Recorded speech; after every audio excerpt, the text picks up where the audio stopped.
It was the day before Easter, Holy Saturday, in other words. And Sandra and I wanted to do something special in preparation. So we went on to Netflix and brought up the old 1976 movie version of Jesus Christ Superstar. Sandra was better prepared for this than I was. She had seen the stage version when she was younger. I had only listened to the album. Both of us were surprised by how much the movie was like a theater production, though. The movie began with the camera lingering over a deserted archaeological site in Israel. Then, in the distance, a tiny cloud of dust begins to rise along an abandoned dirt road. As the distant speck grows larger, we eventually see that it's a dilapidated old school bus. It drives to the abandoned ruins, and the doors fly open as several dozen young people, all wearing bell-bottom jeans and colorful shirts, pile out and at once begin to sing. The story proceeds from there. It's a highly stylized retelling of Jesus' ministry, betrayal, and crucifixion, in which Judas plays a central role, and Mary Magdalene has all the best songs. It was very much the product of the time, the late 60s, the early 70s. It had some excellent moments, though. The Last Supper, which in this version took place in a beautiful orchard, was particularly moving. Then came the arrest, trial, and crucifixion, and finally, Jesus' death. Sandra and I were both stunned by what came next, however.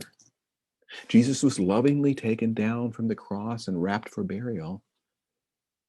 But then the entire troupe of actors just climbed sadly back onto the bus, and as the final music plays, the bus drives slowly off into the distance. That's it. That's how it ends. There was no resurrection. Sandra and I both sat there, speechless. Neither of us had remembered this of Jesus Christ Superstar. We both felt empty, abandoned. Sandra even had nightmares about it that night. The actual gospel version ends very differently, of course. At first, immediately following his death, Jesus' followers are devastated. But then Jesus appears to them, appears not once, but again and again. And everything changes. Jesus' followers are astonished and awestruck. They are jubilant. They are filled with the Spirit, determined to tell the world. But then Jesus leaves again. He is, quote, taken up into heaven, unquote, in the ascension, which we celebrated just several days ago, in a manner that is at least as challenging to belief, I find, than the resurrection itself. Today's gospel from John anticipates his return as Jesus prays to his Father on behalf of his followers, asking God to watch over them. And yet, after experiencing what it was like to have Jesus simply removed from the scene in Jesus Christ Superstar, it suddenly occurred to me to ask, why did Jesus have to go at all? He's God's son, after all. Couldn't he have just stayed with us? Did he really have to leave? I mean, think about it. Did Jesus really have to leave us? He left us his spirit, of course, but his physical presence, that returned to God. Wouldn't things have been so much better if he had just stayed among us? The more I thought about it, though, the more I realized that yes, Jesus did have to go. Just as it was necessary that he come into the world, so it was also necessary that he leave it. It had to be this way, and it's important to see why. The answer is found in verse 18 of today's reading, where Jesus says to God, quote, just as you sent me into the world, I have now sent my followers into the world, unquote. In other words, Jesus' coming was not the end of the story. It was just the beginning. We are all meant to be for others everything that Jesus is to us. What this means is that Jesus came into the world to recruit volunteers for a mission like no other, a mission to bring love into the world.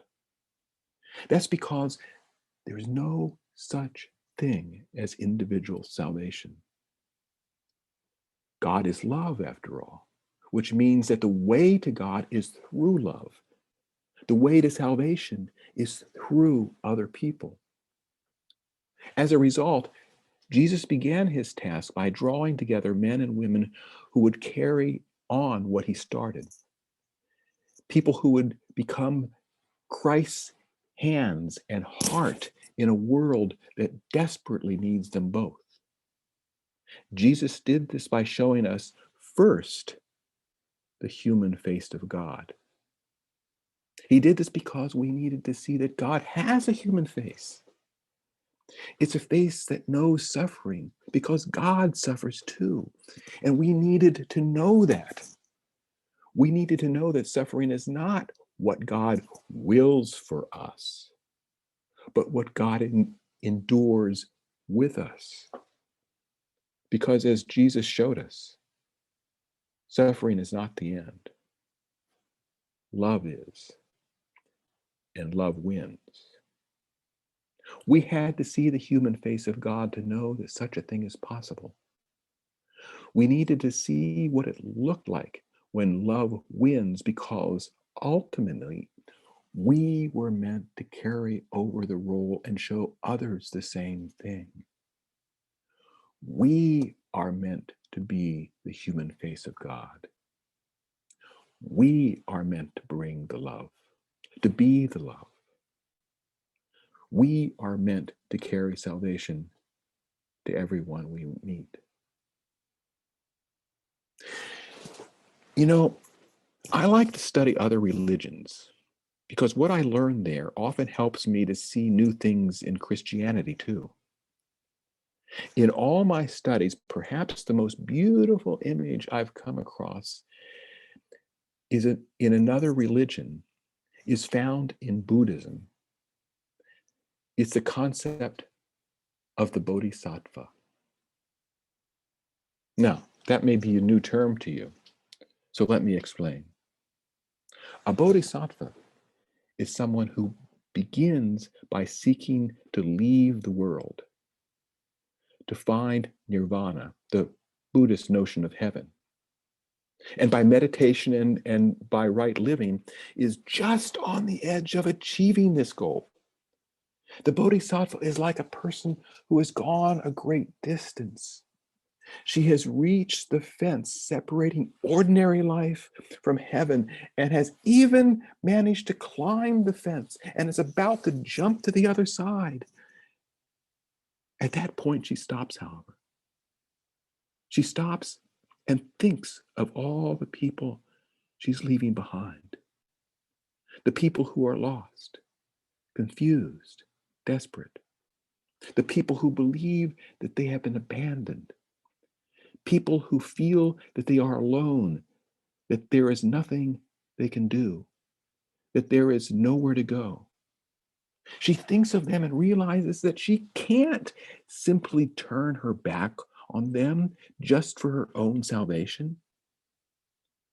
So she stops and climbs back down the wall and leaves nirvana behind. She returns to the world and resolves to postpone her own liberation until she has helped everyone else find it too. That's what a bodhisattva is. A person who sees her own salvation as inseparable from that of everyone else. Someone committed to the salvation of the whole world. When I first heard this, I thought, but that's what Christ is. He's the ultimate bodhisattva. He left heaven behind to join us in the struggles, in our struggles and the messiness of daily life. He did that, resolving not to return until he had made it possible for everyone to follow him, which means that he wants us to become bodhisattvas too. In other words, although we are each one of us, even now, marked as God's own, and so no longer of this world, we must return to that world to work for its salvation. We do this by bringing justice, bringing hope, bringing love, embodying love to a world desperate for all of these. We do this, in short, by becoming the human face of God to all we meet. May God bless you all. Amen.